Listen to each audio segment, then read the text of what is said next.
ভাইরে ভাই, কোনো খাবার এত মজা কিভাবে হইতে পারে, মানে আনবিলিভেবল। মাত্র 300 টাকাতে আপনি পাচ্ছেন বোরহানি, সাথে একটা জালি কাবাব আর অনেক বড় একটা চিকেন দিয়ে দম বিরিয়ানি। আর এটার টেস্টের কথা যদি বলেন ভাই, 100-তে 200 দেওয়ার মতো টেস্ট। মানে মুখে নেওয়ার পরে মনে হবে কি আপনি কোনো ধরনের রাজকীয় একটা খাবার খেয়ে ফেলছেন, যেটা টেস্ট যে কোনো খাবারকে বিট করতে পারে। আর আমি যদি কাবাবের কথা বলি ভাই, এটা হয়তো আমি আমার লাইফে খাওয়া বেস্ট একটা খাবার, মানে বেস্ট একটা কাবাব। আর এর পাশাপাশি হচ্ছে যে বোরহানিটা সার্ভ করেছিল, এটা এত বেশি ফ্লেভারফুল ছিল, এত বেশি টেস্ট ছিল, মানে মুখে যাওয়ার পরে মানে আমি এত কিছুর স্মেল পাচ্ছিলাম, স্মেল মানে ফ্রেগ্রেন্স পাচ্ছিলাম, মানে বলার মতো না। ভিডিওটা বানাতে যেও আমি শান্তি পাচ্ছি না, কারণ আমার খালি খাইতে ইচ্ছে করতেছে।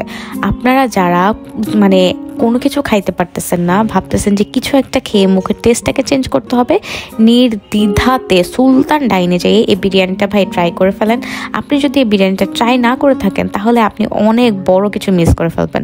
মানে আমি বলতেছি যে কাছ থেকেও বেশি মজা যদি কিছু থাকে সুলতান ডাইনে, তাহলে হচ্ছে এই দম বিরিয়ানি। এটাকে তো আমি 100 আউট অফ 200 দিতে প্রস্তুত। মানে এত এত এত মজা।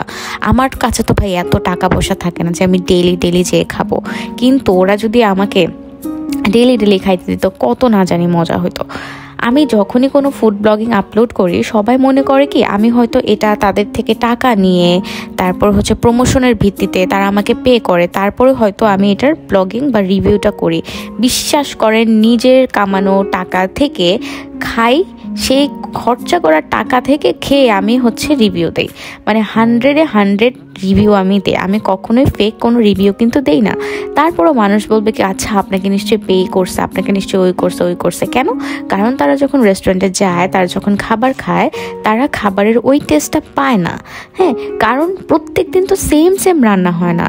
আর প্রত্যেকটা ইনস্টিটিউট বলছে, প্রত্যেকটা প্রতিষ্ঠান, প্রত্যেকটা খাবার প্রতিষ্ঠান বলেন বা যে কোনো জিনিসই বলেন না কেন, বাবুর্চি কিন্তু আলাদা থাকে, তাই না? তো এক এক বাবুর্চির হাতের রান্না কিন্তু এক এক রকম হয়। আবার প্রত্যেক দিন যে রান্না খুব মজা হয় এমনও কিন্তু হয় না।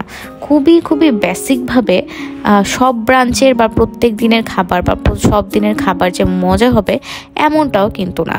তাই দয়া করে যারা ফুড রিভিউ দেয় বা আমাদের মতো যারা অনেস্ট রিভিউর আছে, তাদেরকে ধরে গাইডলাইন না ভাই, কারণ আমরা কিন্তু নিজের পকেটের টাকা খরচা করে রিভিউ দিই।